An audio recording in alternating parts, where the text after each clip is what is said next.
Notice is hereby given of the regular meeting of the Board of Education of the Town of Westfield in the County of Union, New Jersey at 7:30 p.m. on the evening of November 13th, 2012 in the boardroom of the Administration Building, 302 Elm Street, Westfield, New Jersey. The purpose of the meeting is to transact the regular business of the board and to transact any other business to come properly before the board. This is to advise the general public and to instruct that it be recorded in the minutes that in compliance with Chapter 231 of the Public Laws of 1975 entitled the Open Public Meetings Act, the Westfield School Board on Friday, November 9, 2012, caused to be posted at the office of the Board of Education located at 302 Elm Street, Westfield, New Jersey, and delivered to the Westfield Leader, the Star Ledger, the Westfield Library, the Town Clerk of Westfield, the Alternative Press, and Patch.com, a meeting notice setting forth the time, date, and location of the meeting. Dana, could we do a roll call? Rich Matesic. Here. Ann Carey.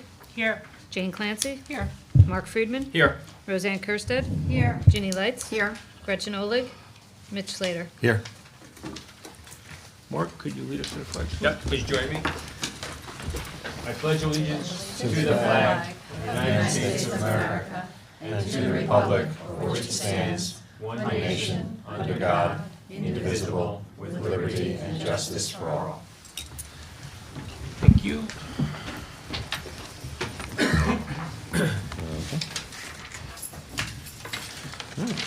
Announcements. Mark, you want to start us off? Sure.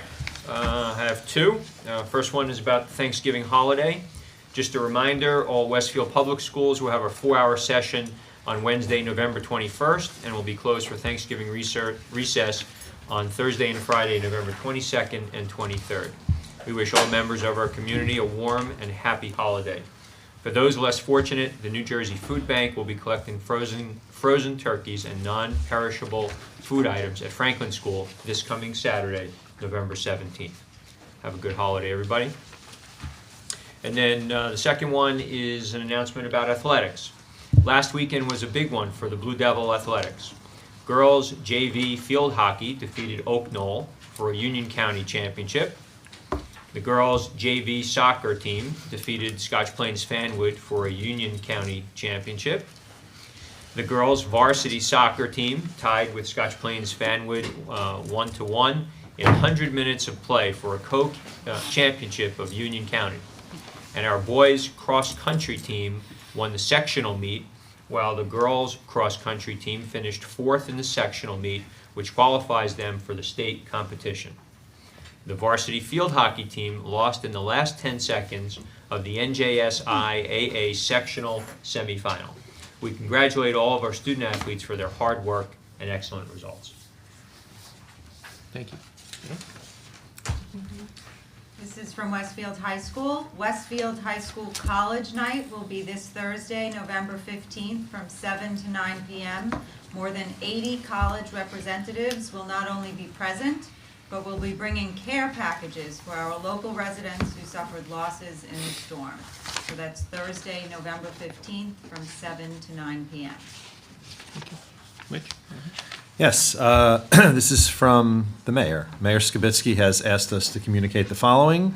As a result of postponing Halloween due to the storm and in order to give children who have not trick-or-treated an opportunity to do so, the mayor's recommending that the adult residents of each neighborhood block decide amongst themselves whether to conduct Halloween trick-or-treat activities on Saturday, I guess this Saturday, from 1 to 4 o'clock.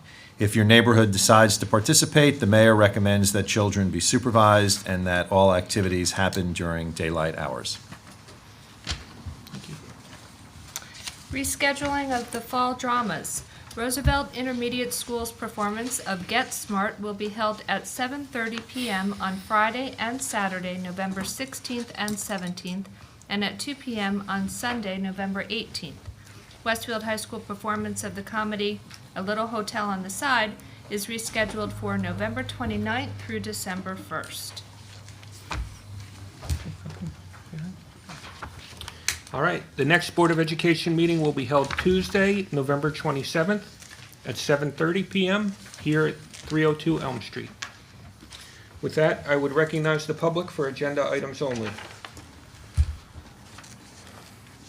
Seeing no one come to the podium, we'll go to the superintendent reports. And tonight's report focuses on the recent storm, something that is in just about everyone's mind, I think, although we're working to get back to normal. So this past weekend, I had the time to visit an elderly aunt, and she had only seen Superstorm Sandy from the one window in her one room. And all she knew was that she didn't have power for a few days. She really didn't know anything about what had happened outside her own little world. So I told her, I had a lot of facts and figures about what happened in Westfield, so the poor woman. I told her about the fact that 95% of Westfield was without power, and that when I visited her, thousands were still without power and heat, and that was almost 2 weeks later. I described the scores of tall trees on houses and cars and streets and yards, and I talked about the streets that were still too hazardous for students to travel to school. And I also talked about the devastation in other areas of our state and also in New York. So she listened, and she said, I don't think there's been a storm like that around New Jersey since 1938. So I have a guess. If some of us are lucky enough to live into our 90s, I have this feeling we're all going to be talking about the storm of 2012. It was different than other storms. We've all lived through other storms. We've all had different kinds of power outages or water, but it wasn't like this. And many in our community and on our staff have lost homes, or they've sustained major damage to their home. Almost all remained without power for a significant period of time. In each of our schools, efforts are now underway to help members of the community. The Westfield United Fund has established a Hurricane Sandy Westfield Relief Fund to help members of the community with emergency needs that are not covered by FEMA or the Red Cross or private insurance. Special collections are also underway for some of our students, teachers, and secretaries who have suffered significant loss. So the storm hit our town and many other towns hard. Initially, there were over 150 streets that were impassable. Starting the morning after the storm, our head of maintenance, Mike Morris, who was in the audience, and I drove around to inspect each of our schools. Someday I will have to describe some of those trips around the streets and how Mr. Morris drives. But not tonight. So when we inspected each of the schools, actually Mr. Morris had done that even before I joined him on some of these rides. And while we had trees down on our property, a number of trees just like everyone else, and we had some limited damage to our buildings, and we had no power in 9 of our 10 schools, truthfully the schools in Westfield were really quite lucky. And our maintenance and custodial workers immediately went to work to eliminate all hazardous conditions. They cleared all of our property, and they made repairs to all the damages. In fact, by the second and third day when Mr. Morris and I were driving around, the custodians had done such a good job clearing our property that in a few of our schools, because the playgrounds were clear and safe, families who were stuck in their homes and had no power and had no access, really, a lot of them couldn't get out of their driveway, depending on your neighborhood. They were able to go and bring their children to the playground, at least because it was a safe spot. And in 2 of those playgrounds, while Mr. Morris and I were assessing a few things, actually he was assessing and I was listening and asking questions, the parents actually brought pieces of some of the roofing to us that they had found on the playground.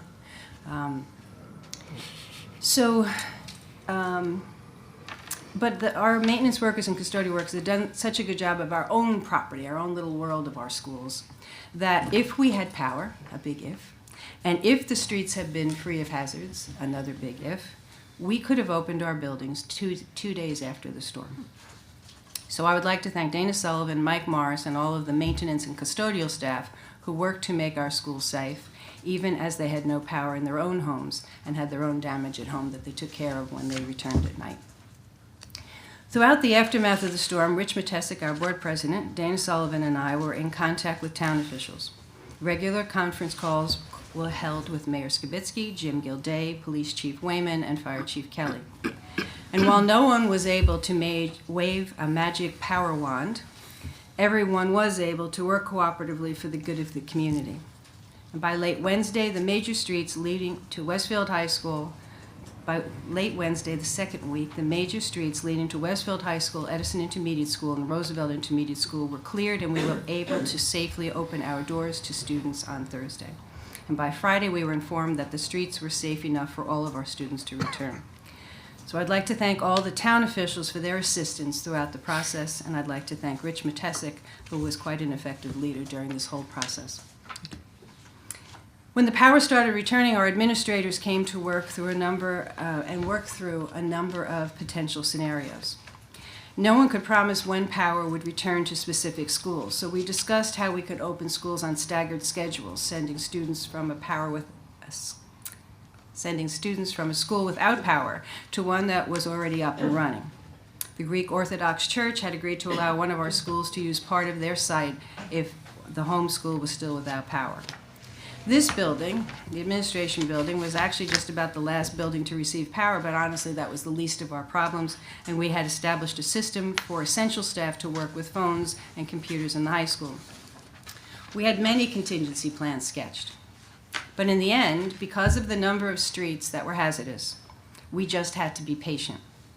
And I would like to thank the administrators for their efforts to move mountains to open the schools just as soon as our students could be safe. Now, I think just about everyone understands how difficult it was to communicate during the storm. For just about everyone, landline phones were not working. Power and internet access were down for almost everyone. The most reliable tool was a cell phone, but cell service was also damaged throughout the area, and especially in the beginning, only texts were going through. And that is when they were going through, and that wasn't always. But our instant alert system did work. 15 messages were sent by the school district during the storm and its aftermath. And because many of our staff and parents had signed up for every single landline, mobile phone, text, and email, on most days, most people were able to receive the messages through at least one of those sources. And I'd like to thank Lori Korecki for getting all of those messages out throughout the situation, and she did not have power either. Social media also helped. For example, Rich Matesic got the word out to the board to ask for anyone who could locate a 3-phase generator to power a school. Mitch was able to post it on Facebook, and one of our parents, Danielle Bracco, read the posting and contacted the Armory. And I'd like to thank Colonel Bill Morris for his quick assistance, as well as Fire Chief Dan Kelly, who made himself immediately available to inspect and improve the installation of the generator. Mitch was also able to send out tweets, and this was helpful to many in the community. We will be establishing a district Twitter account, and we'll send information to the community once this has been established. I'd like to thank all the members of the board who reached out and provided assistance, who made helpful suggestions, and who communicated information by any means they had available to them. There are many, many more stories to tell and many more people to thank, but let me end by speaking about some of our students. I would like to focus on the members of the Westfield High School Band and the athletes on our fall teams. These students had been off from school for 8 days. They missed almost 2 weeks of rehearsals or practices. Almost all of them had been living without power for 2 weeks. So they could have easily made excuses, but instead, this past weekend, they took control of their destiny and they showed their resilience and they competed and they did well. And it's not the exact number that they placed or whether they made it to the next round. They competed, and despite the adversity they had found. So I'd like to thank those students and their parents and their directors and their coaches who made sure that that was possible. So life is starting to return to normal, but even if you're driving on the roads, I would suggest it's really not back to normal yet. There are a lot of stressed people who are not making very good decisions sometimes. So life is not quite back to normal, but we're working on it. We've started rescheduling events. We actually announced a few of them around the table tonight. The SAT will be administered this Saturday to those students who have registered previously.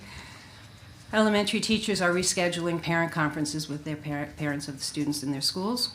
The Roosevelt play and the high school play have been moved, as it was mentioned earlier. The marking period has been adjusted. The first marking period will now end on Wednesday, November 28th. And we'll continue to make adjustments going forward. And we're going to continue to work to support our students who are still challenged by the aftermath of the storm. Now, one of the next things that needs to be rescheduled has to do with our calendar. So if it's all right, I'm going to segue into the calendar part. Sure. Is that right?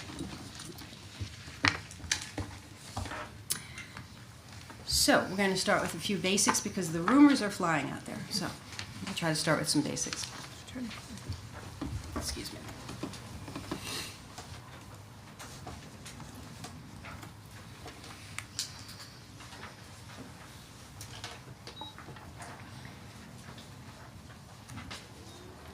Sounds promising? Probably just needs 2 more. Okay, I can start talking to see if it starts up. Is there a light bulb button?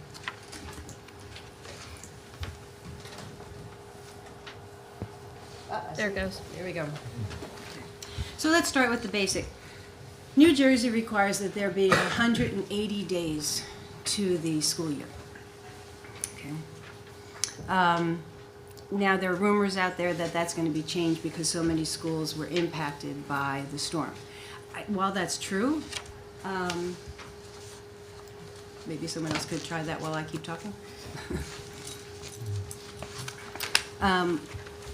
While that's true, that it's possible that a change could be made, I will tell you that that has never happened in the past. So we can't bank on that. We have to bank on we need 180 school days this year. What I'm going to propose is that we break our work down into 2 parts.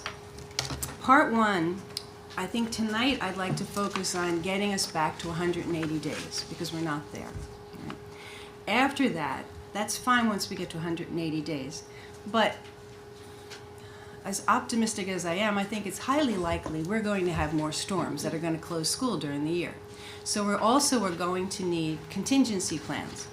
Now that's a little more complicated because the contingency plans involve things that have to do with either religious holidays or graduations or receiving permission from the state to open on days that normally you wouldn't open. So my suggestion tonight is that the contingency plans, we don't address them tonight. We have the policy committee of the board work on that, and then we bring that part of the calendar back to the full board at the November 27th meeting. We have another board meeting in November, and we can present the finalized plan for contingencies then. But right now I want to talk about getting to 180 days. So, staying on this for right now. And also what I want to talk about is not just getting days. That almost seems like playing a game, getting days. What we need is instructional time that is going to matter. These students miss time during a time of the year where they normally don't. So we need days where the students are truly going to be learning. And that's one thing I think we have to keep in mind as we're making our decisions. And the other thing which I think will become apparent as we look through a little bit of the calendar is this is a tight year with the calendar. There aren't really many extra days. And I would even suggest there is no good option. There is not one day we can choose to keep open where everyone in town will say, perfect, that is perfect. There is just not one. There are bad things about each and every one of these days, but we have to make decisions, okay? So, if we could go to the slide that shows November. All right. So, all schools in the district were closed for 8 days. In addition, the elementary schools were actually closed for 9 days. Now, with elementary schools, you have a little more leeway than the intermediates and especially the high school. High school is tough because high school, you have to keep in mind, especially that graduation, but also the different marking periods in the exams. So that's a little tougher. I would propose that extra day for elementary, we put that off with when we come up with the contingency plans at the next meeting. So, let's focus on the 8 days where everybody was out. We were out for 8 days. Our calendar, as it existed, actually had 184 days of instruction. We put in extra days in the calendar. So, we have 4 days already that we put in there for protection, and we don't, so we don't have to make them up. So, we started with 8. We don't need 4 of them. That leaves us with 4. Okay, because we had extra days in the calendar. That includes the 3 snow days, correct? That includes the 3 snow days and a 181st day also. Then, what we did in the midst of the storm aftermath was as soon as the state teacher convention was canceled, last Thursday and Friday, we decided to open schools. There was some concern that maybe our attendance wouldn't be good. I have to tell you, our attendance was right at 90%. So it was wonderful, and it worked. So because of that, we added 2 days to our calendar. So we are down 2 days. All right, that's how many days we need to make 180. It's 2 days. Again, I know that the elementary schools need a third, and we will get that. But the focus right now are those first 2. So let's see if I can take you through the calendar and show you why none of this is very good, honestly. But we're trying to make the best decision we can and what my recommendation is. Okay, so in November, November 21st, we have a 4-hour session the day before Thanksgiving. Now, a few people have asked, well, can't you have either on this day or some other day? Why don't you have 2 4-hour sessions and you can get a day in? Well, the state doesn't allow that. Not actually.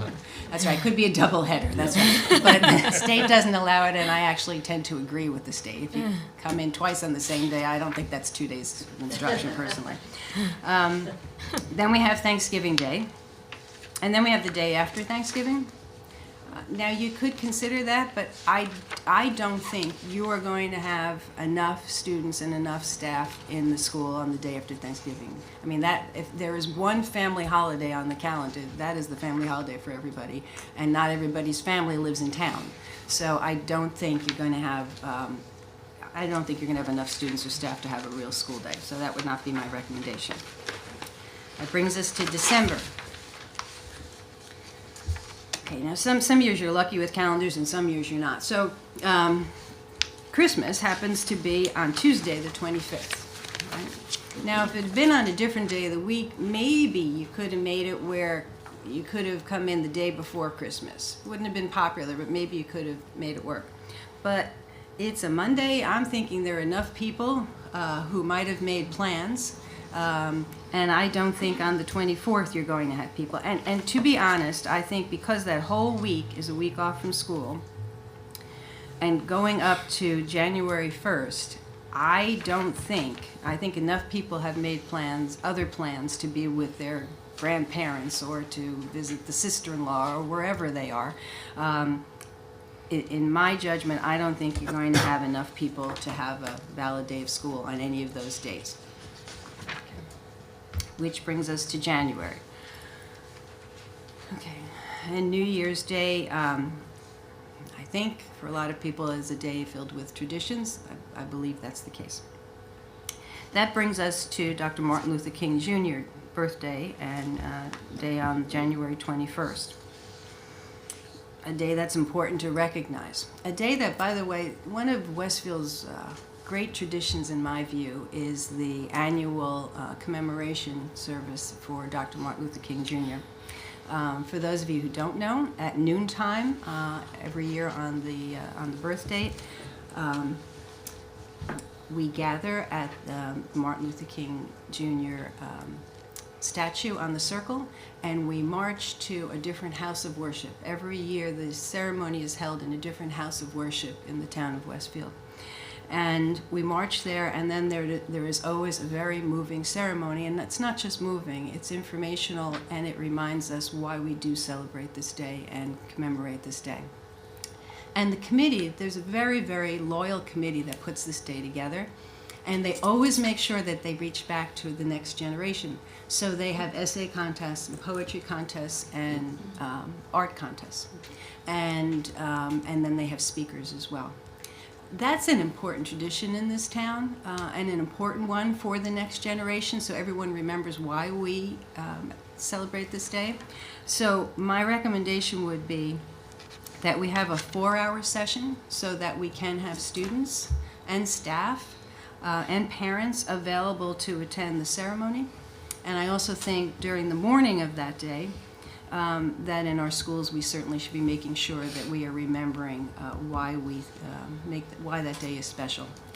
So my recommendation is that before our day. I did reach out to members of the community who that celebration together to explain the situation we're in, to go over the calendar. And so I did hear back from them today that they understand why I think that is the recommendation, and they appreciate the fact that I do think it should be 4 hours so people can attend that great tradition in our town. When we move to February, there is one day. It's an important one. It's to recognize the presidents of our country, something very important to do. I don't know of a townwide ceremony that is done in Westfield, so I don't think we have the same situation. I think that schools can open on that day, and certainly our students will have the opportunity to think of of why we do celebrate that day and what our various presidents have given to our country, and why we have to remember that and make sure we learn about that and understand our history. I neglected to say earlier that in trying to get to the 180 days, I really wanted to take the days as early in the calendar as possible so that we're set. And then the contingency ones, which we'll look to later at the next meeting, can be later on. And if we have a miraculous winter, and we don't need the days, then we won't have to take the contingency days. So these two get us to 180, and then there aren't many options left, but the policy committee can look at those options and then bring it back to the public at the next meeting with a recommendation. Thank you. Motion on the table, and then have discussion, or did you want to do that later in policy? You can do that, because there is a motion under policies. Okay.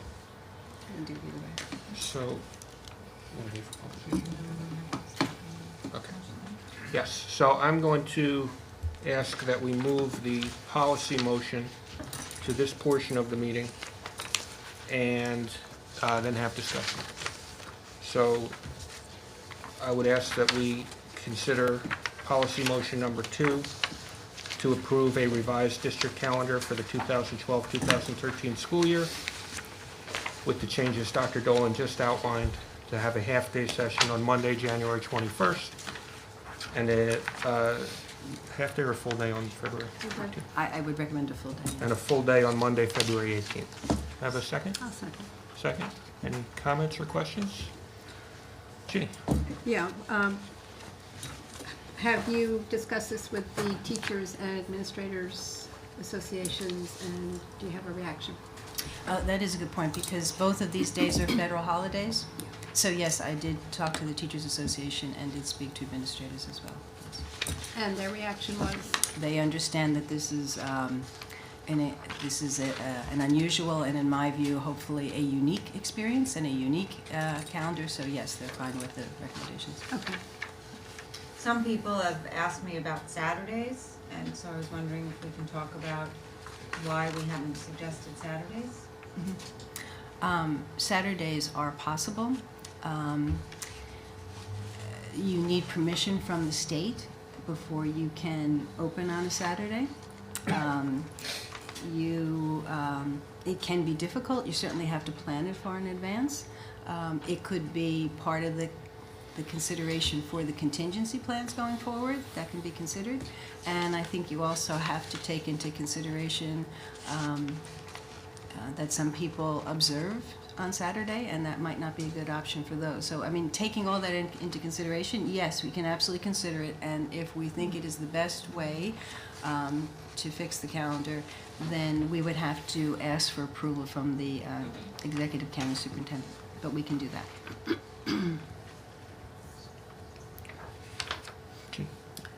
When you say it requires considerable time in advance to get the state to approve that, what are you talking about? I'm sorry. Relative? I meant two different things. I wasn't clear.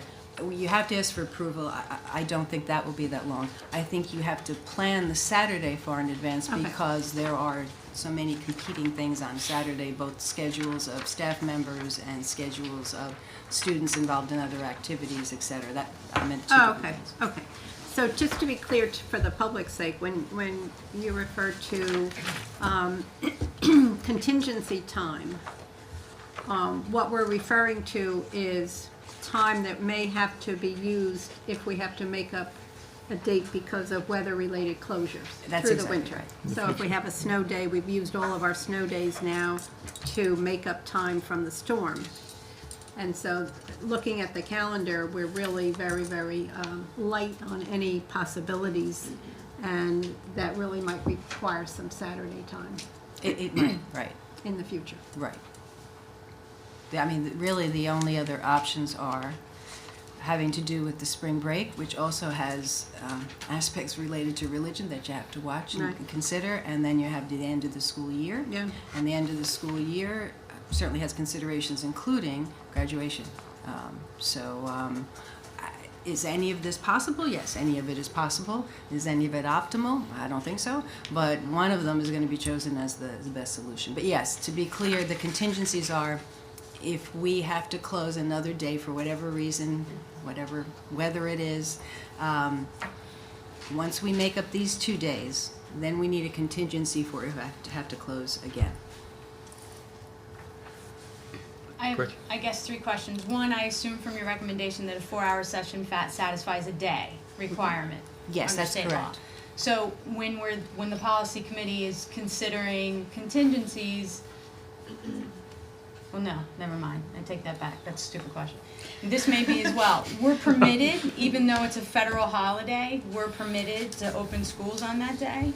Yes. Okay. Yes, you do have to make sure, yes, I did check with our associations because people can refuse to work on federal holidays, but our associations are not going to do that. They are willing to work on those days.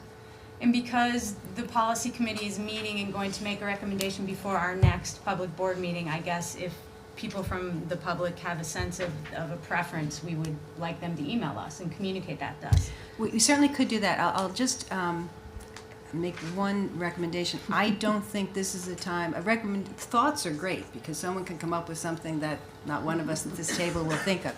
But I wouldn't suggest a survey in this instance because this isn't just, should we have a February break? That, planning it a year ahead. That I think parents should be able to vote on, and whatever works for this town is what we should do.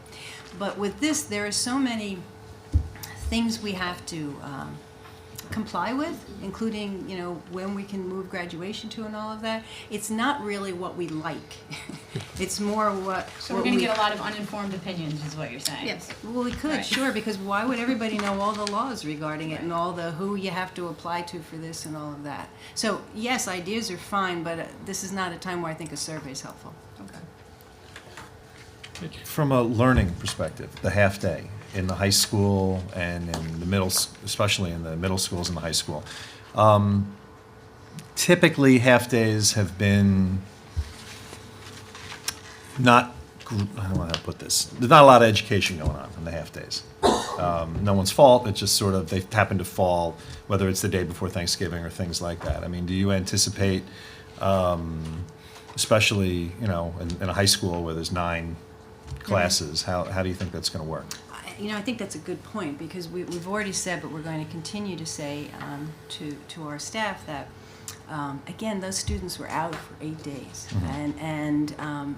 And they're going to be in whatever grade they're in, 9th grade. They're going to be in 9th grade 1 year, and we have to make sure that they're getting everything they deserve. So if, for example, it's approved that the day in January is a 4-hour session, we have to make sure that day counts. Mhm. It's not a day to do. Right, I guess that's my point. Yeah, I would agree with Yeah. you. I think it's a point that has to be stressed.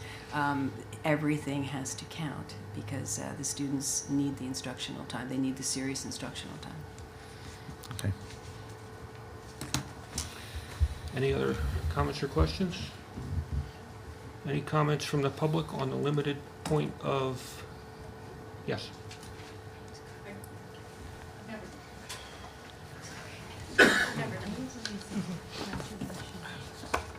Yeah, they did. If you could just state your name and address, please. Gail Netler, I live at 743 Tamaqua Way. I agree with the comment that no matter what day you reschedule school, it's not going to work for everyone. There is no good solution. It seems, though, that the December break was just skipped over, and that's a big chunk of time, again, to be out of school. And I'm wondering if there's the possibility of having school on the Thursday and Friday of that week, it would still give you a 5-day Christmas weekend and a 4-day New Year's weekend. And then it would still leave contingent, I guess you could still take off that 1 day in January and that 1 day in February if we have a bad winter, which is what's predicted. And then my other concern is if you do have school on that day in January and that day in February, both the students and the teachers are going almost 2.5 months without a break. And I know that as spring break approaches, everyone's getting a little, they're losing their focus. They need a little time to rejuvenate, teachers as well as students. And if you take that away, I think it's going to be a little, I think there'll be a little less focus as you start to approach the end of that period of time and you get closer to spring break. So it was just a thought that maybe those 2 days be taken during Christmas break. Sure. So I actually agree with everything you said, and we did talk about all that. I guess in the, and let me do your second point first. So you're right. I mean, students do need breaks at certain times, and if we are open all January and all of February, then that has to inform what we do in March, I think, by the way, because that would be too long a period of time.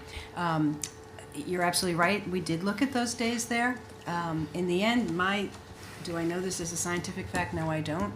My guess was because it's a full week that we wouldn't have enough students, but I don't know that as a fact, to be honest with you. It was a judgment, but your suggestion is certainly not a bad one.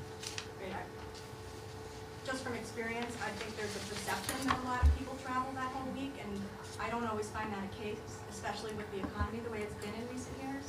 That certainly could be true. I think no matter what day you choose, the attendance is not going to be what you'd like.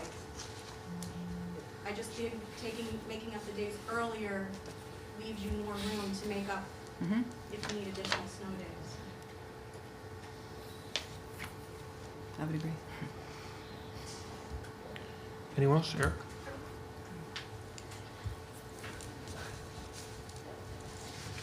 Hi, I'm Eric Lipkin, 622 Arlington. I just have a question from what I read, it said the state requires the 180 days in order to get state aid.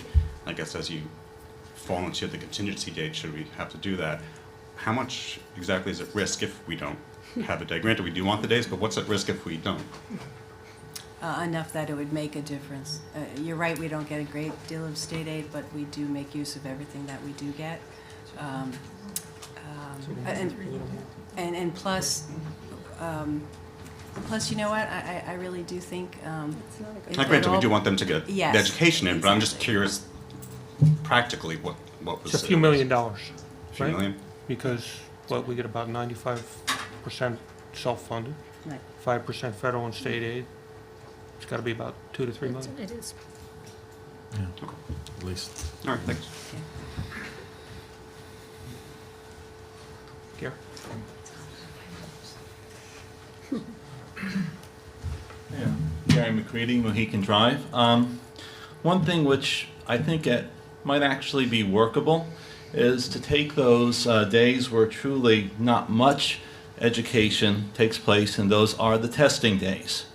Move those to a weekend date where students might have the option of taking tests either on a Saturday or Sunday, and that way you can free up those days for actual instruction in the school, and again have students show up to take tests where it could almost be at their leisure. So I'm sorry, do you mean exams or do you mean state tests? state tests. Oh, interesting.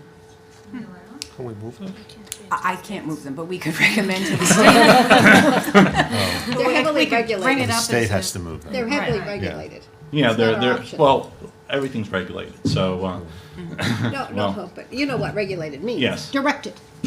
right, but the state should give that as an option, because then you have a few more things that you can deal with, and even if you could save 2 normal days that way, and again, students come in to make those up all the time as well. Interesting idea. So that may be an option. The governor Yeah. did say we should be creative, right? Yeah, Yes. yeah. Tomorrow. Gary So- for governor. Second.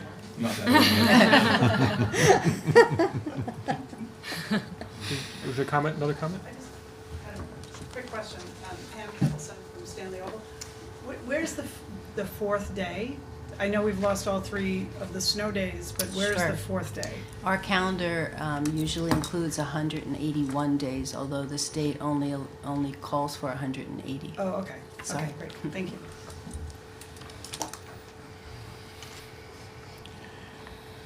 Any other comments or questions? Anyone from the public? I continue to struggle personally with the week of December 25th. As I said to you earlier, I don't know what to do. I'll accept your recommendation and thoughts that people just won't be in school that week. And I think it's just a judgment call. Yeah. And I would agree, by the way, when you said, I really do know not everybody's away all week. That's certainly not true. But I think people are away different parts of the week. You know, they've already said that they're going to see, I don't know, Aunt Lucy on Thursday or something like that. And yes, they could make some changes. I'm not. I think whatever, even those 3-day weekends, people could have, they go away then too. And Understood. if you have the bad snow that's predicted, and then you have to take away days from spring break, you have a lot of people, and there's a lot of student active trips planned that week too. I feel like you're running into more difficulty. The thing that's really attractive about the December 25th week is that, as she said, it gives us some flexibility in terms of if we have additional snow days that we have to make up, because we've already identified the date in January and the date in February for, as potential days to make up. So those could be our quote-unquote contingency days. I'm in the same boat as you. I mean, I don't know what the right decision is. Any other comments or questions? Can we check, I think we should vote and decide, but can we check through a legislative process to see about Gary's idea? I'd rather have it shut down totally than at least not try, because I think it's actually a pretty interesting idea. I don't know if we can pull it off. It's probably, impossible, but I don't know who you ask. You just. Actually, I think the question would go to the New Jersey Department of Education. Mhm. They are the one, I don't think there's a law no, there's not a law. The Department of Education sets the dates. Right. And you're right, the state realizes this is a serious problem along with other problems due to the storm, so they may be open to looking at it. Yeah, I would say let's worth vote, asking. decide, and then at least make a call, and if for some reason they say, oh, no, you can change the HESPAs and do it whatever you want, We can come back. we to can the come calendar. back and, It's worth asking. yeah, I think it's worth asking the question.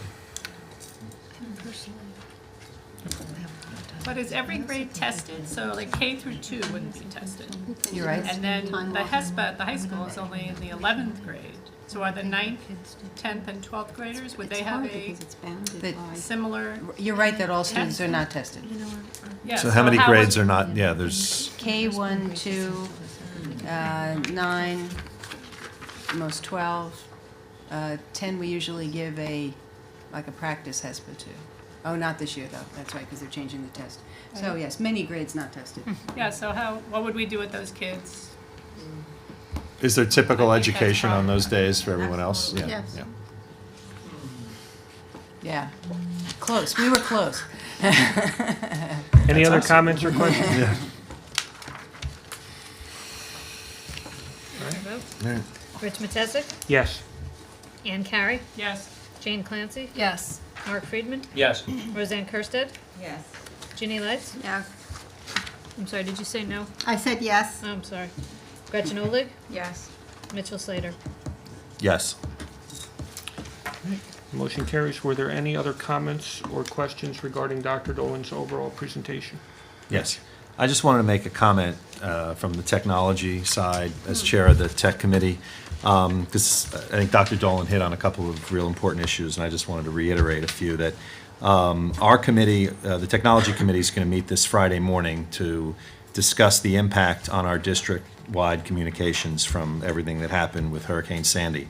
Obviously, our server, our website were down, and I think that impact has to be addressed and going forward. Most importantly, I think a holistic solution to keep us in communications when all our backup systems fail us is something we need definitely to address. So obviously part of the discussion will be social media And one big takeaway from the last few weeks is that people live in real time and expect their communications that way as well. And I, again, credit Rich and Dr. Dolan for everything they've done. They did during the last 2 weeks to get that, and Lori, of course, to get that information out. It's no surprise that I'll continue to support Board of Ed Facebook page, and as Dr. Dolan said, a Twitter feed. I think the residents of Westfield's benefited greatly from the at Town of Westfield Twitter feed that was out there, and surprisingly, people hooked up to my own social media pages to get information, but we felt we needed to get that out there. So I think we'll report back at the next board meeting on how we will put a meaningful solution forward with parameters, guidelines, and procedures in place. So we'll be back for the next meeting to address this and possibly have some resolutions going forward. Look forward to that discussion. Okay. Thank you. Anyone else?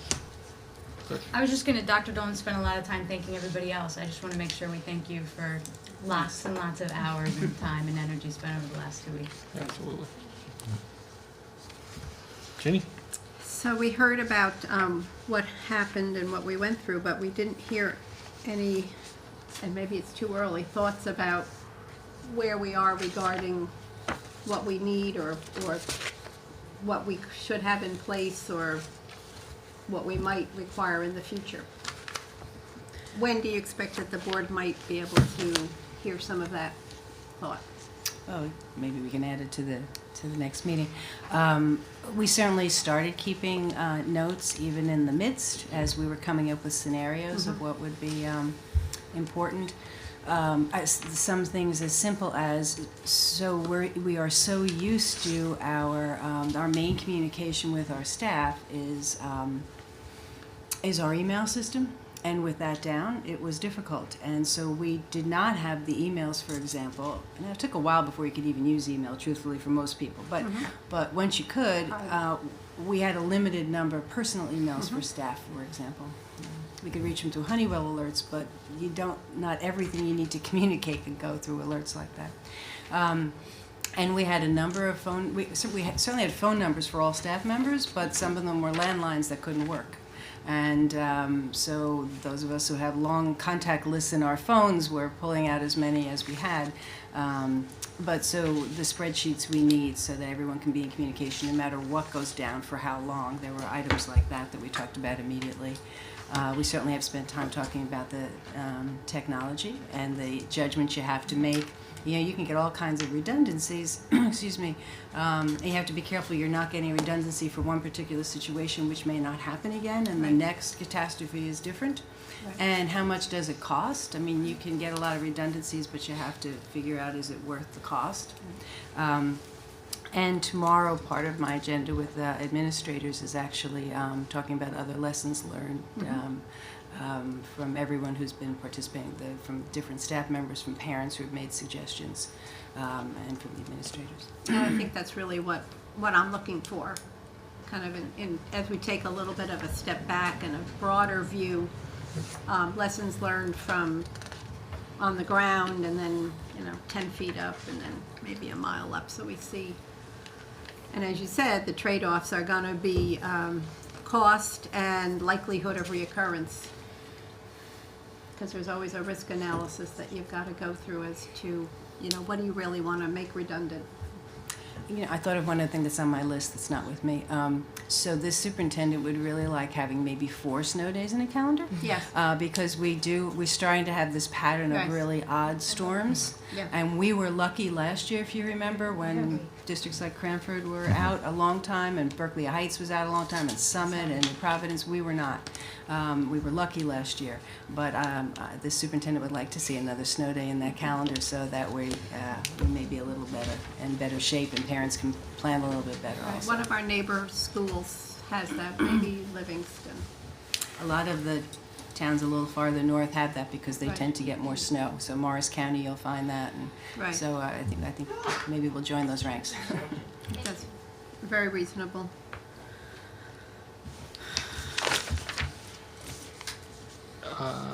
Comments on the snowstorm? Sure. Is this limited to this topic? Well, yeah, relates to technology. Just had 2 questions based on You want to go into that now while it's topical? Sure. Okay. Mitch had brought up the use of social media, and I was just wondering, you mentioned there would be a Twitter account going forward. I didn't hear anything about Facebook, but initially, what was the rationale as to why it was decided we shouldn't have one up until now? The rationale as to why we don't have a, Like why the Board of Ed didn't have a district Facebook page or Twitter account? Because it was discussed in the past, and I guess decided that wasn't a good idea, but why was that decided it wasn't a good idea? Yeah, Facebook was definitely discussed around this table, and I think part of the reason was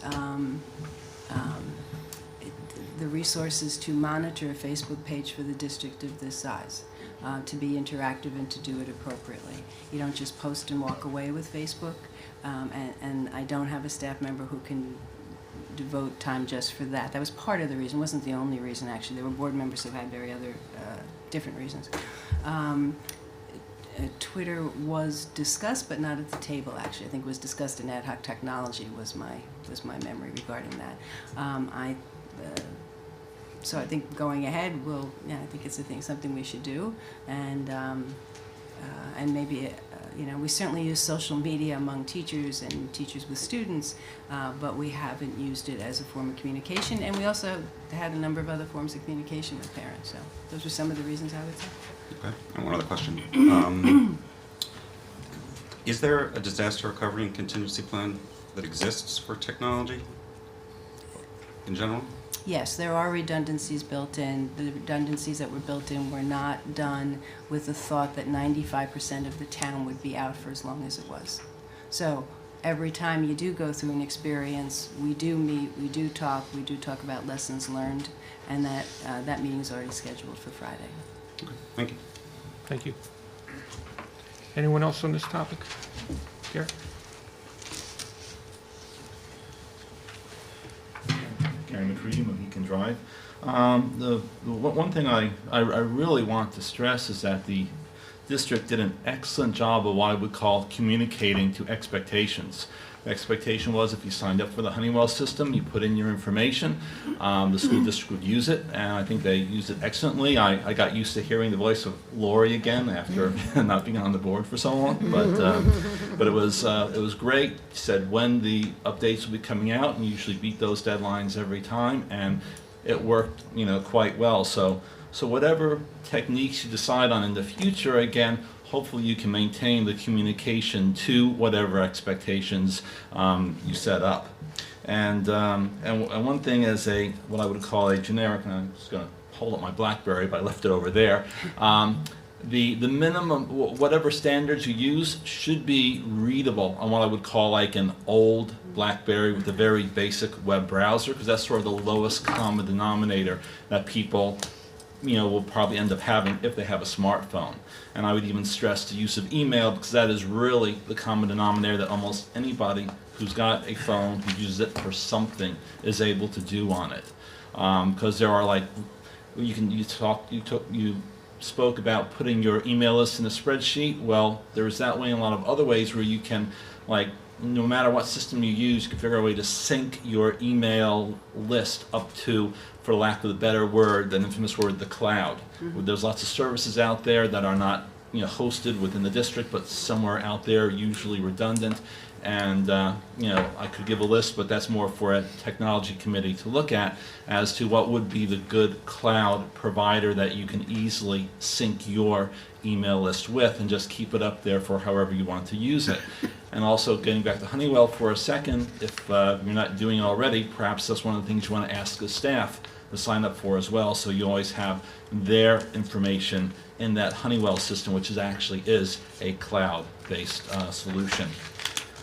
One other thing which you did not mention, and somehow I think you should take credit for, is there was a warming center at Jefferson. Yes, thank you. Yes, and that I'm not sure how much it was used, but it sounds like that was a great community resource. Maybe a warming and charging center, the same way that the library was used as well. And one of the things I read recently is that Summit. I'm not sure why they're looking to do this, but I have an idea that they want to supply all their schools with generators. There may have been other considerations like down power lines that would have still prevented our schools from safely being used, but to consider that, especially if you can apply for a grant, outfitting maybe 1 or 2 schools where it makes sense, where you could, let's say, power a cafeteria and keep that open or warmed up, or as a communication or alternate center for the staff or administration to go to, that you should look into again, because I've got a feeling that there's somehow is going to be grant programs out there for disaster relief, disaster recovery, redundancy, and that the district should look to take advantage of, if at all possible. And again, so, and as I mentioned before, there's, with my background in technology, I'd be happy, I'm sure other community members would, to serve on a technology committee. So if you put a call out there, I'll respond. Thank So you. thank you. Thanks very much. Thanks, Gary. And just briefly, actually, each of the committees of the board is looking at, lessons learned or what do we do going forward. So last night, Facilities Committee met and did talk about the feasibility of having generators. If so, what type of generators for what facilities, or so that work has begun. Not finished, but it's begun. Anyone else? All right, I just close this out by again thanking Dr. Dolan, Dana Sullivan, Mike Morris, Lori Korecki. We just lived through a natural disaster of a proportion that we have not lived through before, and we learned a lot from it. We got through it together, and I have no doubt that we will continue to get through this. The effects will be long-lasting, perhaps not apparent on their face, but a lot of people lost a lot of people lived through a lot, and we'll continue to get through that together. Thank you.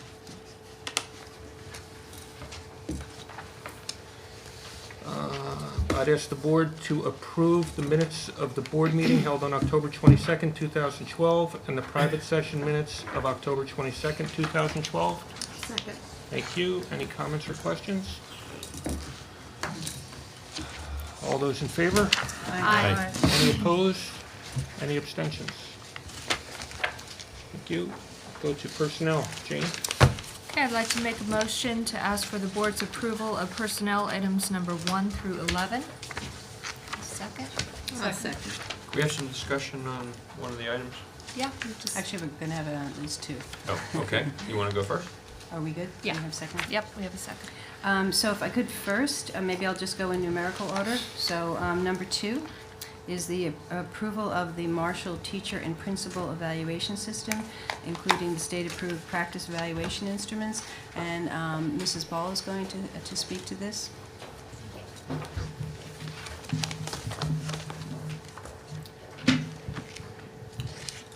Tonight is a continuation of the conversation that we began at this table a number of months ago and then brought into more focus last month when a number of members of the committee that's been formed in this district as per state requirement to oversee bringing in a new teacher evaluation system spoke with you and gave their reasons why the committee unanimously recommended to Dr. Dolan that we use the vetted by the state Kim Marshall teacher evaluation program.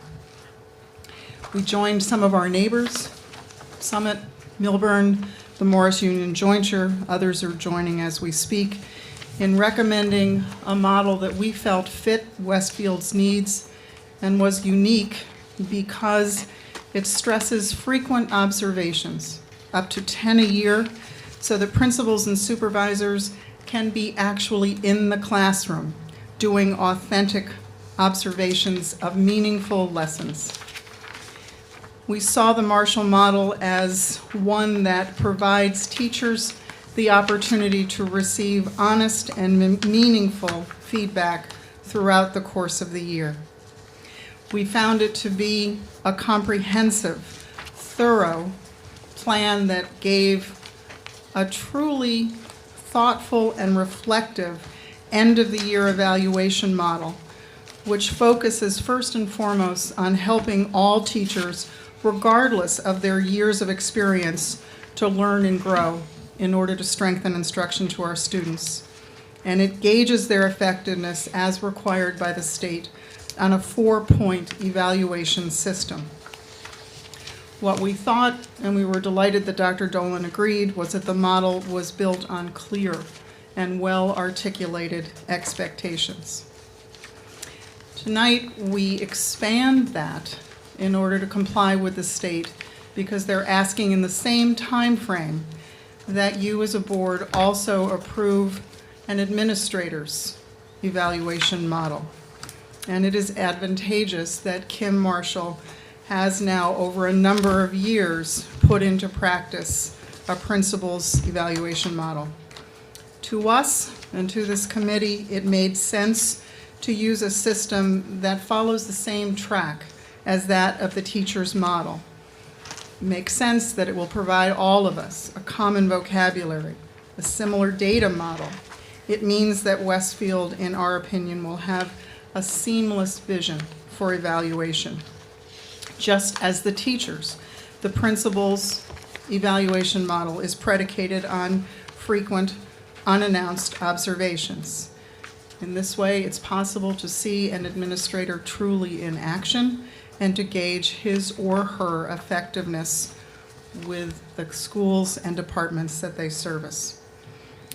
You've seen the principal evaluation rubrics. As you can tell, they are based on a number of areas which cut to the core of what an effective administrator is hired to do. Diagnosis and planning, management and communication, curriculum and data, obviously supervision and professional development for their staffs, discipline, parent involvement, management, and external relations. Congruent to the teacher evaluation model and as required by the state, the rubrics are based on a 4-point system and are designed to give principals an end-of-the-year assessment of where they stand in all performance areas and to offer them detailed guidance for improvement. This is not a checklist that just is based on class visits, school visits, but one that really gives authentic measurement and will include, as we go more into this through this year, student assessment, as will the teacher model. The cost to the district, although not a driver to the decision to recommend this to you, is not one that is difficult to absorb.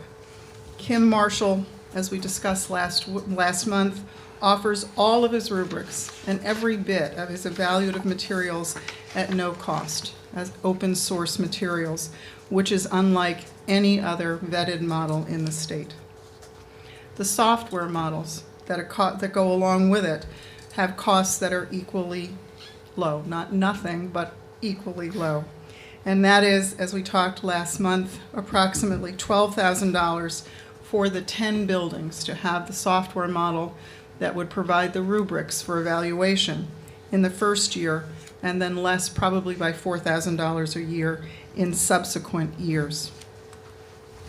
The state, although we're interested to see this, has not changed the timeline to submit our choice to this Department of Education.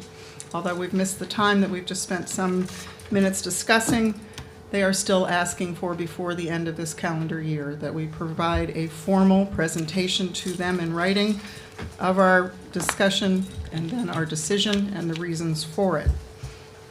That needs to be in place by December 31st. However, the state is very clear that they have given us all of this year until June 30th to examine all of the details that are necessary to execute the new evaluation model and to plan accordingly. We will continue to provide training. It's one of the requirements from the state. We're fortunate that Kim Marshall will actually be doing the training himself. He'll be with us at least 2 times, possibly 3, in the next 2 months to work with administrators and the leadership of the Westfield Education Association. Therefore, you're going to continue to hear updates regularly as we go between now and June from the committee and their recommendations to Dr. Dolan as we fine-tune and put into place all the specific pieces that will make this operational by September 1st. If there are questions, I'd be delighted to answer them. I have one.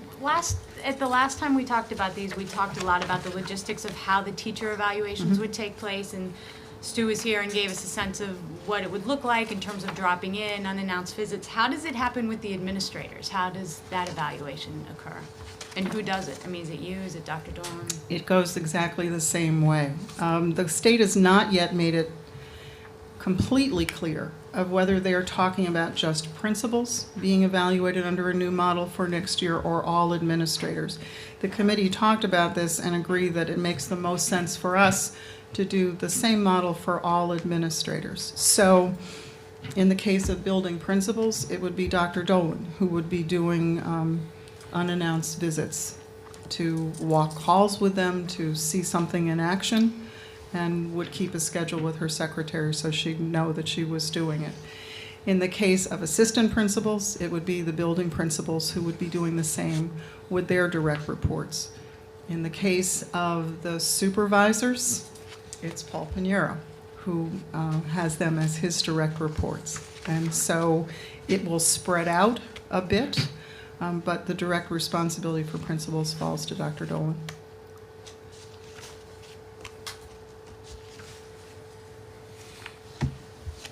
Anyone else? Questions? Jenny? Barbara, the $12,000 for the software model, we picked that up starting January in our pilot phase.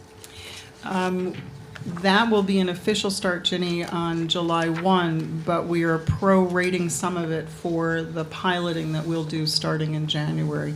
A couple of $1,000s for the work that will kick off in a couple of buildings or departments. So we're not gonna pilot district-wide, we're gonna pick some pockets, Correct. so to speak. Should have listened before I said correct. Yes. Okay. Pick some sites. Anyone else? And we have money in the budget. We were required to put money in our budget Yes. for the 12-13 operating budget school year. Yes. Yes. Yes. Sorry? So I'm thinking maybe you could stay there, Mrs. Ball, for a second. So we had had some questions prior to the meeting regarding item 7. So I don't know if you want to speak first or whether Barbara can talk just a bit or whichever way. Sure, I'll just, ask my question again. So, I think last spring, we had a presentation from Supervisor of Athletics, Sandy, about coaches' evaluations. And it's something that's important to me. And I think Sandy gave us a good overview, and it was my expectation when came to see that we were being asked to vote again on the winter coaching assignments. It was my expectation that there was going to be a formal evaluation process, that perhaps if we wanted to see evaluations and how coaches were determined whether they were going to be renewed or not, that we would have access to that information. I'm being asked to vote based upon certainly Sandy's recommendation, but I would certainly like to see more information about coaches, their performance, how we're evaluating them, and whether they should be renewed or not. We did contact Sandy today at Dr. Dolan's request, and after being on the boys' soccer field at 2 and at the girls' tennis banquet at 6:30, she said, "I'll be happy to be here." And she is, and has an update for you, I think, planing off what that presentation was last spring.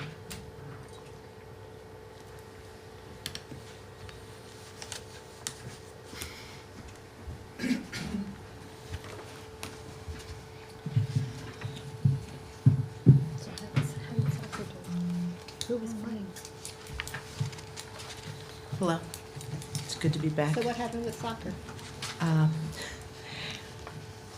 The girls lost in overtime for soccer state sectional semifinals, and the boys won. And volleyball lost. So far we have gymnastics continuing on, boys and girls cross country, and boys soccer. Oh, So great. we're doing quite well. Excellent. Very well. Thank you. You're welcome. Just, I don't know if we talked about Saturdays. Okay. Anyway, when I was appointed the supervisor of athletics in July of 2010, which seems many years ago. One of the items on my things to do list was to develop a coach's evaluation forms that included criteria, expectations, feedback, and recommendations. These documents have evolved into what I believe to be a thorough tool when reappointing a coach in our district. At a coaches meeting in 2011, we discussed the evaluation process and agreed to revise the evaluation forms. As a result, an advisory committee of district-wide coaches was formed. The evaluation process has been an evolution. It begins with the supervisor of athletics, who will meet with the coach prior to the start of the season and during the season. At the conclusion of the season, we will discuss their coaching performance, and they will receive a written evaluation. The supervisor of athletics will also communicate with the student athletes at any time, whether it's in the athletic office or on the sidelines. There is an evaluative form for the students to complete at the end of their season during their exit meetings with myself, the supervisor of athletics. I will communicate with the Westfield High School principal, Mr. Peter Renwick, regarding my evaluative findings, and we will discuss the coaches' appointments and reappointments. If there are any questions or concerns regarding a reappointment, the evaluation forms will be discussed with Mr. Renwick as we review our issues regarding that coach. Mr. Renwick and I will present a list of coaches for reappointment to Dr. Dolan. For the 23 out of my 25 years in this district, for 23 of those years I was the head athletic trainer, and I was a part of every coaching staff at every level in our district. Before the revised evaluation forms were constructed, I met face-to-face with the coaches, made suggestions towards improving their coaching skills and their development. The school year for athletics is broken down into thirds: the fall athletic season, the winter athletic season, and the spring athletic season. Since July 2010, I've been the supervisor for 7 seasons. In that time, there have been 38 coaching position changes out of 89 assignments. 12 of those positions were head coaching positions, and it gave us a 43% reformation of the WHS coaching staff. I'm very committed to this. I agree with you, and I think that it's a great tool to use as a reappointment to make sure our kids are treated fairly and that we can perform at a very high competitive level. Okay, so I'll still come back. What is our, I think all that is fantastic, and, you know, for me, it's not about the fact that we have turnover, that's, you know, and the fact that you've made change. It's about the constant continuing evaluation of the coaches. So I still would like to understand, what should our policy be with respect to coaches coming up before us? Are we supposed to be, it's like many other decisions that we are asked to vote on, should this be that because the supervisor of athletics is bringing before us winter coaches, that's her recommendation and therefore we should essentially rubber stamp? Or should we be given the opportunity to see the evaluations?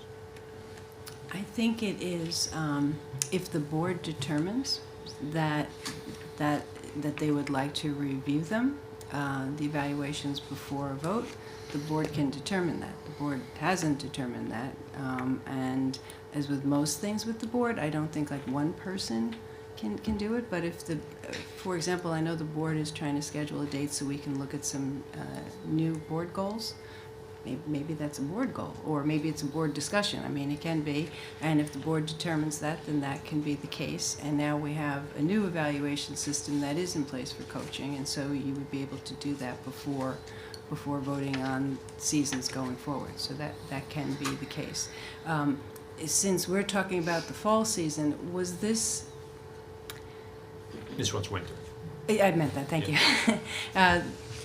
Was your system, which you now have and board members have a copy of, was that in place for last winter season? No, it was not. Right. So that wasn't, I mean, you're not going to see forms that look like this for last year.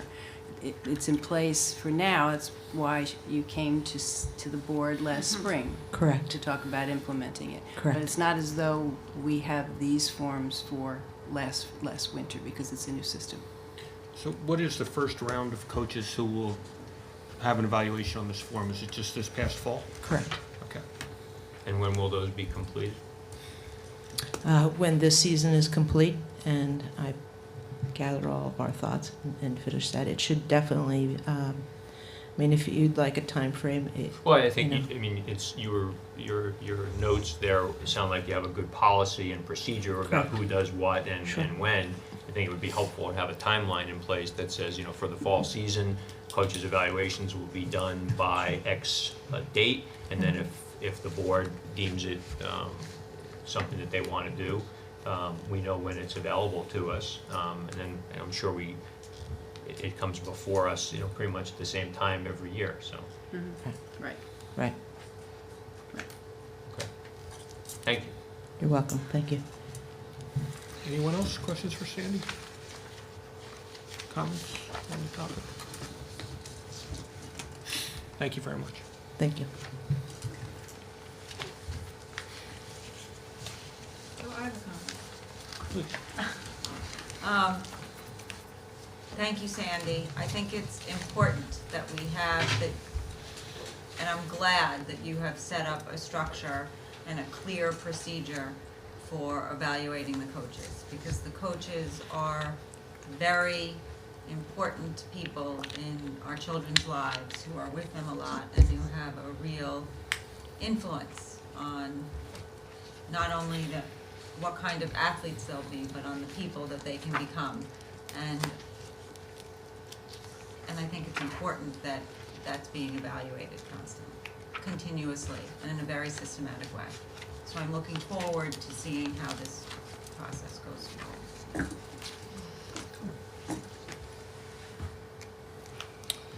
Anything else on, oh, go ahead. Oh, Ginny, sorry. Oh, it wasn't me to go ahead? Yeah, two comments. One, I think it's striking that we have a similar structure in a rubric opportunity for measuring our coaches, our athletic leaders.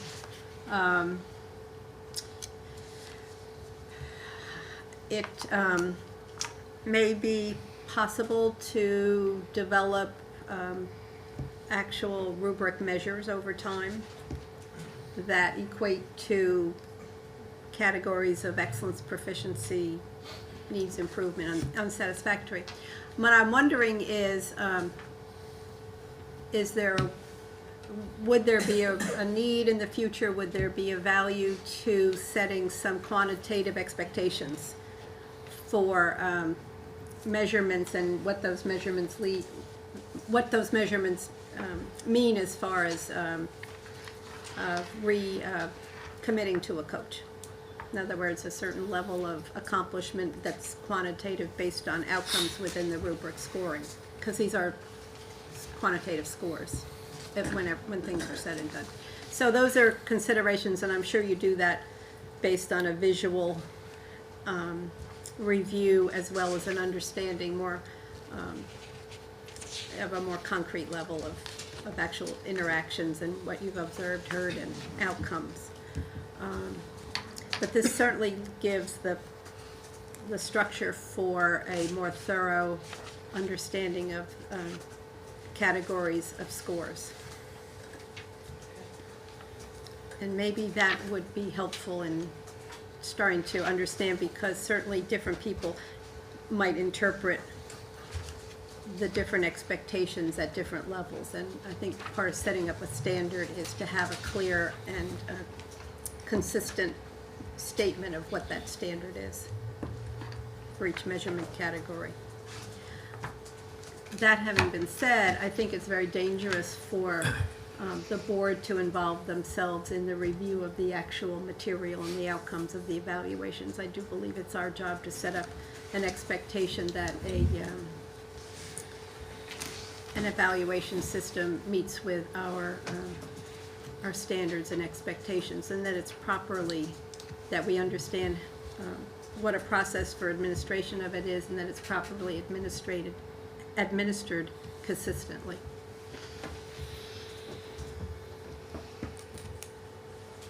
Thank you. And that's it. Anything else on personnel? Can I just note, number one, the resignation of one of Jefferson's favorite teachers, who's going to be an assistant principal in another district. So we're sad to lose her. She was my son William's teacher, and she's fantastic. She's one of Westfield's own, correct? She is, yes. So hopefully, maybe one day we'll see her back in the district. But I just wanted to say thanks to her for all of her hard work.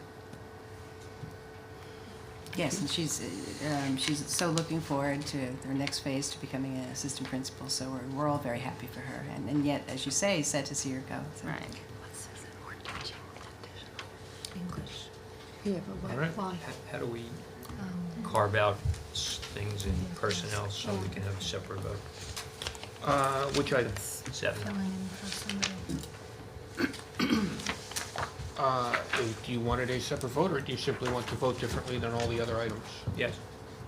I want to vote differently on that item So than all the note, others. you can note that in your vote. That's Okay. how that's what I've done in the Okay, past. fine. I mean, Yes. Well, I'm sorry, one more question, number 9, the additional English class being taught is because There, it is like a course for one semester, and the teacher who generally who it's part of their course load is on maternity leave. So we're having that course picked up by somebody while that person's on maternity leave. oh, it was just a 1/5 assignment? Yes, that part of the assignment was, yes. Sometimes when people are on maternity leave is when it's a specific course and you need someone with a background in it, you carve out pieces. One person gets 1/5, one gets 1/5, and the other gets 3/5 or something like that. So it's an example of that. Okay, but otherwise, we have somebody who's covering the rest of Yes. the schedule? Yes. Just not this 1/5 part? Right. And actually, yes, that would be the short answer. I could make it more complicated, but perhaps that's not helpful. Yes. Okay, and was that a prior, did we already approve that? Yes, Okay. yes. Anyone else? Rich Matesic, Yes. Ann Carey, Yes. Jane Clancy, Yes. Mark Friedman, Yes, except for number 7, and I would be voting no on number 7. Roseanne Kirstead, Yes. Ginny Lights, Yes. Gretchen Olig, Yes. Mitch Slater. Yes. All right, with that, we'll move to facilities. Jane? So facilities did meet yesterday, and Dr. Dolan and Ms. Sullivan do have a presentation regarding the roof replacement. We did talk a little bit about the aftermath of the storm, and as Dr. Dolan pointed out, considering what it would look like to have generators in one building, several buildings, 4 multiple buildings, and that conversation will come back to the table at another time. And then we reviewed this presentation. I just will say that, it was difficult to loop back to this very big conversation regarding the roof replacement, because we have all, personally gone through quite a bit over the last couple weeks. But we know that this is something that is still very important to our district, and so we needed to get back onto the topic and present it to the public again this evening. So first I'll turn it to Dr. Dolan. I think actually Dr. tonight will be Okay. Mrs. Sullivan. Thank you. All right, thank you. Thank you. Okay, starting with some updates from the storm. As Dr. Dolan mentioned, we did sustain some minor damage to some of our roofs. Wilson, Washington, and Franklin in particular had some shingles blown off and some minor damage. We also had some gutters that were damaged in the storm. We were very fortunate in this storm because it was more of a wind storm and not that much rain. As you recall, last year Hurricane Irene was a tremendous amount of rain. that would have been probably a major problem for us, and we would have had much more damage and flooding than we did have. So we were very lucky. But it did highlight to us the importance of having a sound infrastructure and the importance of having our roofs replaced. Although we already knew that, it was highlighted even more so in this storm. And also the storm of last week, the nor'easter that came in on Wednesday, we did actually have 5 leaks from that storm, which brought some snow and some rain. And so we had leaks in Washington, Tamaulipas, the high school, Franklin, and Wilson, which we have repaired and will repair and hopefully replace those roofs. An overview of the project in general, as you know, the schools are an average of 73 years old. Many of our roofs, most of our roofs, have reached a point that they're beyond their useful life. They no longer provide the protection that we need. Water is coming in from areas that we just can't even detect where they're coming from. We can't repair them any longer. So about 77% or 420,000 square feet of our roofs actually need to be replaced at this point. That's why we were requesting a bond issuance of $13,600,000. Just to note, this is $3.3 million less than what the board had requested in September. That request included the turf field, which we are not including in this issuance. So this is $13.6 million just for roof replacements. One of the reasons, in addition to the fact that we really need to replace these roofs, we are also at a point in time where interest rates are extremely low. And it is an opportune time for the district to issue additional debt for necessary projects such as this. The state allows us and provides us the mechanism to issue bonds. And one of the reasons they do that is because of the caps that are set on our tax levy. So our operating budget does not allow us to increase our budget for projects of this nature. It also allows us to pay off projects over the length of the project. So in this case, most of these roofs would be useful for about 20 years. It allows us to pay the $13.6 million over a 20-year period as opposed to repaying it in 1 year, which is what we would have to do, or paying for it in 1 year, which is what we would have to do if it was funded out of our operating budget. So the Facilities and Finance Committees, after the September 24th vote, met numerous times, and the recommendation of both committees was to seek approval for the entire project for the roofs, which was, as I stated, $13.6 million. The board did approve that on October 22nd, so we will be holding a special election on December 11th. Our goal is to complete as many roofs as possible in the summer of 2013. The high school is our priority, so that would be the first one that we would push to get done, and we would hope to get 1 or 2 additional done in the summer of 2013, with the remaining roofs to be completed in the summer of 2014. We would also continue to use and also continue to reuse our maintenance funds for other building improvements. We did a number of projects this past summer. We would continue to do that, among them replacement of floors, upgrading HVAC systems, replacing windows and lockers, and I believe there were toilet renovations in there as well. So the $13.6 million that we are requesting breaks down per school, and there is an amount for each school. As I noted, the high school is our priority. It also happens to be our largest project by far, and that cost estimate is $4 million. And the other schools you can see are broken down there for a total of $13.6 million.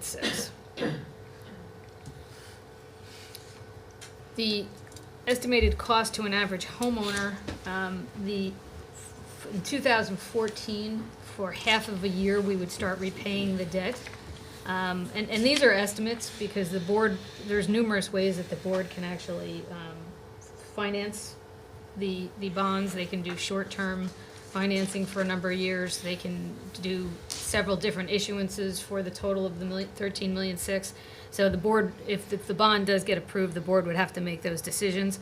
But these are estimates, assuming that the entire 13.6 was bonded in the first year. In 2014, the average homeowner would see an increase of $31.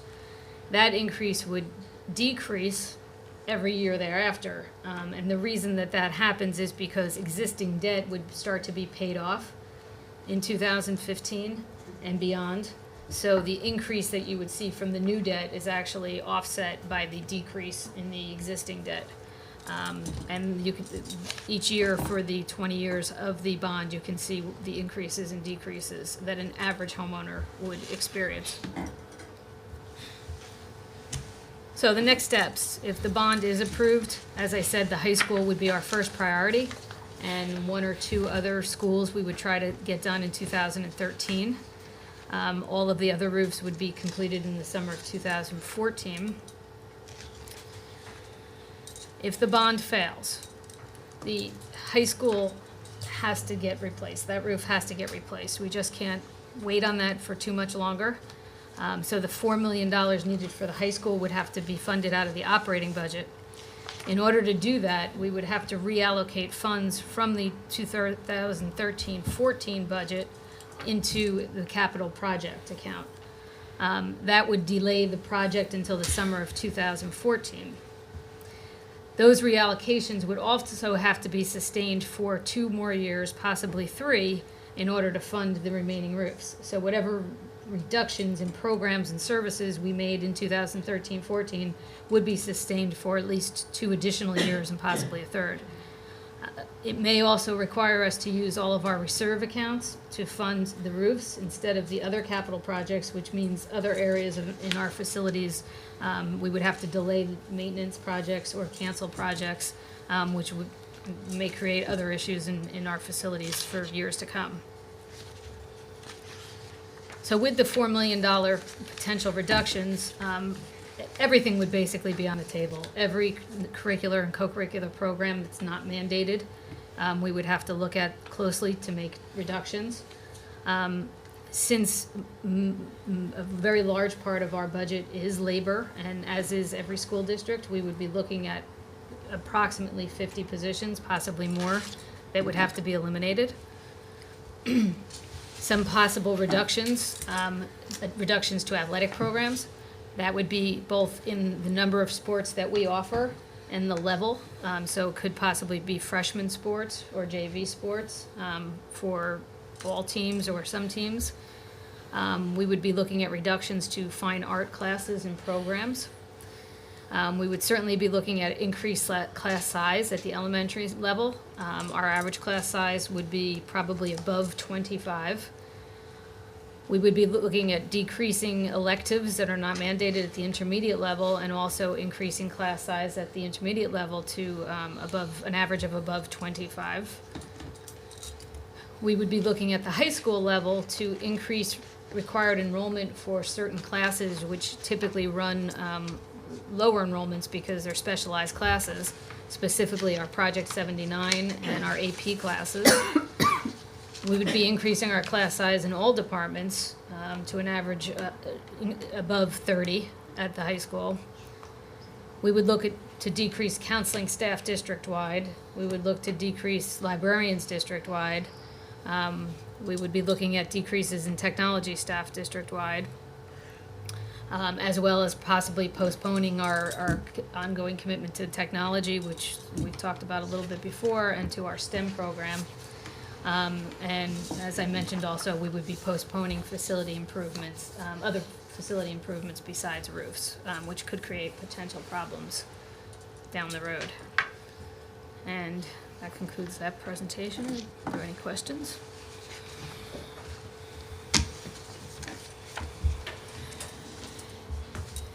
Anyone? Questions, comments? Dana, if the bond passes, how long after that would we be able to make a determination on work for next summer? Would that I would think on December 12th, we would start planning, and we would give the architect the go-ahead on December 12th to start preparing construction documents, and we would make a push to get out 2 or 3 or whatever we could, but that would start immediately. Okay. And I would think we would have a good idea, January, February, about how many we could get out to bid.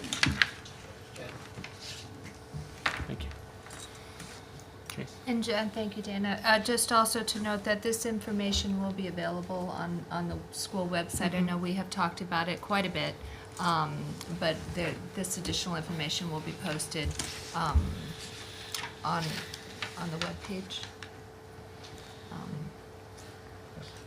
Do we anticipate any delays at the state level because of damages caused by Sandy to other school districts that might need more immediate, well, ours is immediate, but not planned for construction approvals and things? We already have our preliminary state approvals. Oh, okay.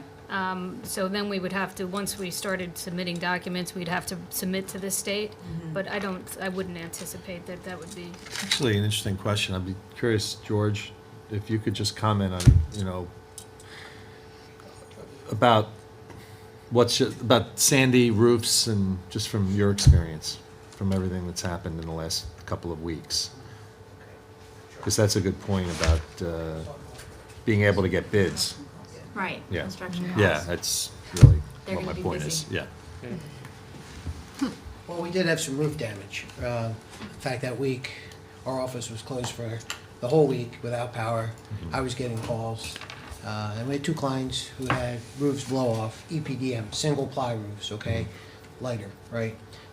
And suction, because the wind speed was so great, it just kind of pulled those roofs up.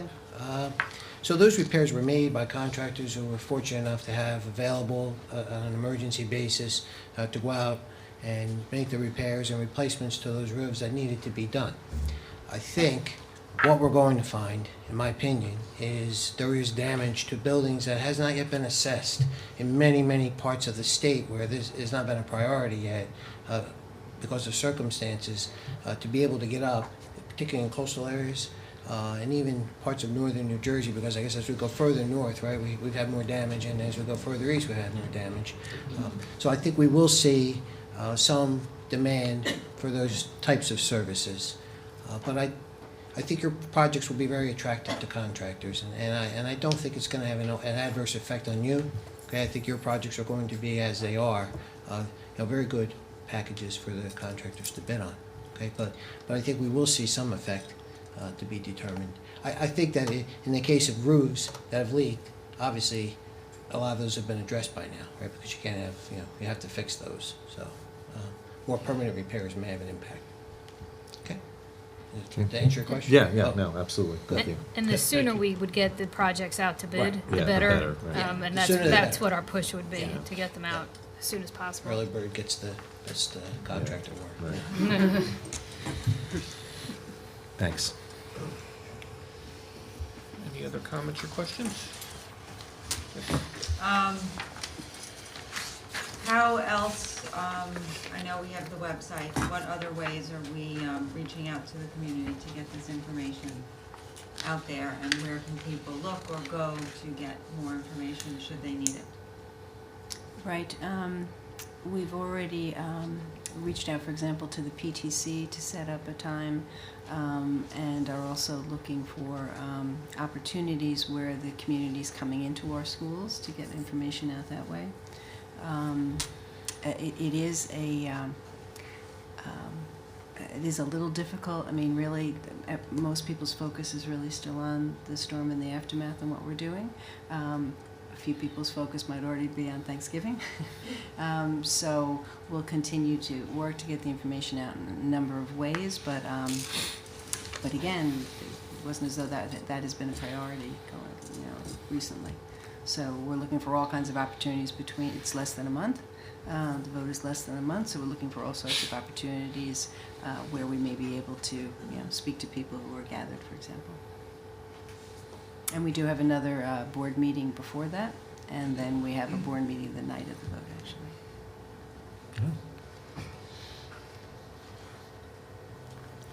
Anyone else?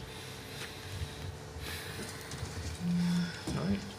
Jane, anything else on that? No. Long-range planning. Shani? No report. Thank you. policies, Roseanne?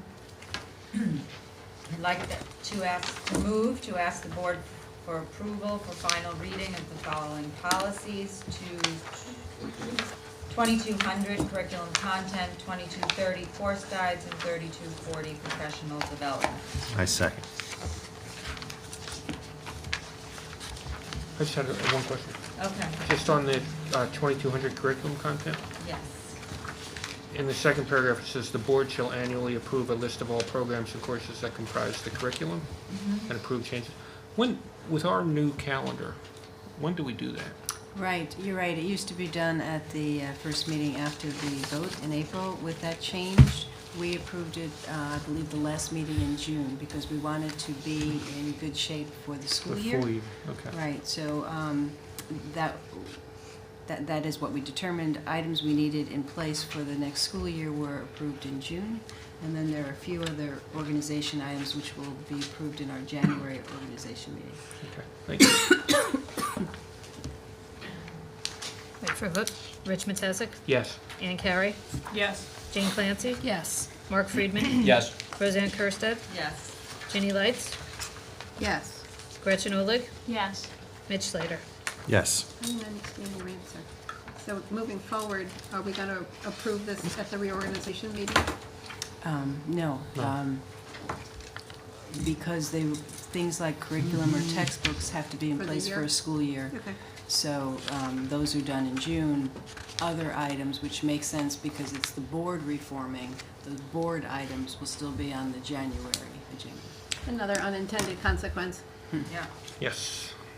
I would like to ask the board to approve that the board affirms the superintendent's decision on 13HS01, 13E01, and 13T01 for the reasons set forth therein. Second. Wait for a vote. Rich Matesic? Yes. Ann Carey? Yes. Jane Clancy? Yes. Mark Friedman? Yes. Roseanne Kursted? Yes. Ginny Lights? Yes. Gretchen Olig? Yes.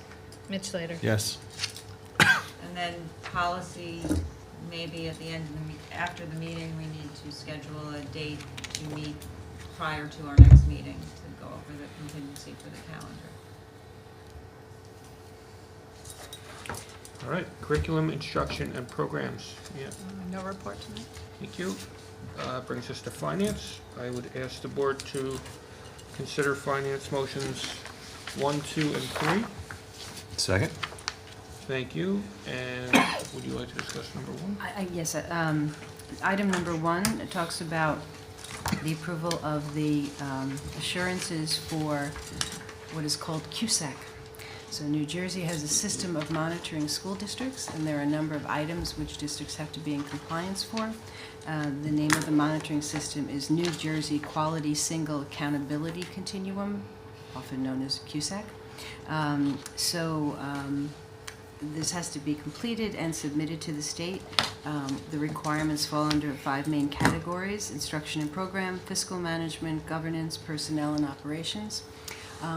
Since at Central Staff, we actually have 3 staff members who have been here basically a year or less, which can be a good thing because you have fresh eyes looking at things like requirements and compliance with requirements. So we did have 3 new sets of eyes who did look to make sure that we are following everything that the state requires in their specific areas. Dana certainly looked at the items under business and facilities. Pope and Air was looking at the instruction and curriculum issues and program issues, and Dr. Weissman was looking at areas under special education and a few other related areas. And so we spent a great deal of time early on with Central Staff. Luckily, we did all this before the storm broke. We're very happy about that because it is now due to the state. And so presented all that information to the board for review, and now it would be submitted to the state for their review. Thank you. Any questions on that? Comments? Oh, I'm sorry, Jenny? Did you have a board member on the review? That is required every 3rd year when the state also does it. In between, that's not required. Okay. Anyone else? All right. Rich Matesic? Yes. Ann Carey? Yes. Jane Clancy? Yes. Mark Friedman? Yes. Roseanne Kirsted? Yes. Ginny Lights? Yes. Gretchen Olig? Yes. Mitch Slater? Yes. All right. I would ask the board to note the notes for the record. And with that, move to legislation. And if anything. No report tonight. Thank you. Unfinished business? Seeing none. New business? Seeing none. Ad hoc committee reports? Mitch? Just that we will be meeting again Friday morning to discuss everything we talked about earlier regarding the impact of Hurricane Sandy on our communications network and future goals. Thank you. Liaison reports? Yes. I was gonna say, well, not quite a liaison report. I think Dana has one announcement that's important. Yes. As you know, Tuesday, November 6th was Election Day. We had 4 Board of Ed seats that were on the ballot. And the following board members were elected to 3-year terms: Rich Matesic, Gretchen Olig, and Lucy Biegler, who's a new board member. And 1 board member was elected to the 1-year unexpired term, and that's J. Brendan Galligan. So congratulations to all of you. Thank you. Yes, thank you. And the new board will convene on the first Thursday of 2013. Correct. Thursday? January 3rd. Yeah. Yes. Because it's, organization yeah, meeting, because yeah. the second The is New state, Year's. right, the state requires that That's the right, board that's right. convene within the first so many days of the Right. year. So although we're used to Tuesdays, that week it'll be a Thursday. Right, that's right. Thank you. You're welcome. Any other liaison reports? Gretchen?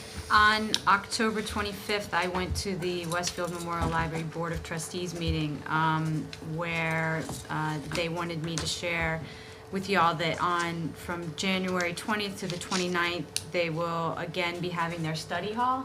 And for our students, and they're gonna have 3 late nights where they stay open till 10 p.m., the 24th, the 28th, and the 29th. My understanding is that there's rooms and refreshments set up for high school students as they're studying for exams, and they have extra staff on hand to monitor and provide whatever assistance students might need, so that was there. And then the only other issue that came up was, which is something I think we've talked about in relation to the PTC meeting, was their children, the supervisor of their children's department having some interest in coordinating with us in terms of the new K-5 reading curriculum. So I've communicated that with Paul and Tim Harrison, and he's working on getting some information together so that we can share that with them. Because I think a lot of parents are coming in and saying, I want to book at, K reading level. And they were like, well, what are you talking about? So hopefully we can make that transition a little bit smoother so they have the right resources. Thank you. Yes. I attended the Roosevelt PTSO meeting, executive meeting today, and they talked about their ongoing fundraisers and their beautification project for the insides of the building, and they're really, they've started an art club, so students will be involved in beautifying the halls of Roosevelt as part of the PTSO, and also talked about things that the school can do and the PTSO can do to help people who were long-term affected from Sandy. In addition, Ginny and I and Dr. Dolan and Barbara Ball and Dana attended the New Jersey School Boards Association conference, I guess October 25th, right? A long time ago. I highly recommend board members to come if they can go next year. It's nice to just get a broader perspective of what other districts are doing and the challenges they face. And it's just a really invigorating session or sessions where there's lots of information and lots of learning. And I think it also would be a good bonding experience for anybody who can attend. Ginny and I, in particular, spent some time talking to the people at Genesis, and we learned a lot, and I look forward to sharing with you the information that we learned going forward. I also attended some legislation and labor relations information, and it's all really interesting and good stuff. So looking forward to sharing all of that with you. Thank you. Anyone else? Just a quick question. You had mentioned that the marking period is extended until the 28th. Yes. Did you comment on the subsequent marking periods? I didn't. I believe I have it, though, here. So far, the decisions were made for the first and second marking period. So the first marking period goes to November 28th, as noted. The second marking period runs from Thursday, November 29th through Friday, February 8th. Basically, both marking periods are, the end of the first marking period and the entire second marking period is basically moved back a week. So that's the shorthand version of understanding it. Thank you. And yes, and we'll certainly post this on the internet, on our website rather, but let's see. The grade 8 geometry aptitude test, was that date actually changed? It's December 19th. We didn't need to change that one. Dr. Kitak said it could stay. Right, so that one stayed the same. The grade 6 math midterm was moved back a week to January 31st. The grade 7th math midterm exam was also moved back a week to January 31st and February 1st. Same with the grade 8 math midterm. The secondary midterm exams, so the high school midterm exams, are moved back to February 1, February 4, 5, 6, and 7. So those are most of the changes. And that's also a week difference. Yes. Okay. And those will be posted on the school websites, the district Yes. websites? School websites and district website. Yeah. If there's nothing else, I would recognize the public again for questions or comments. Seeing no one come to the podium.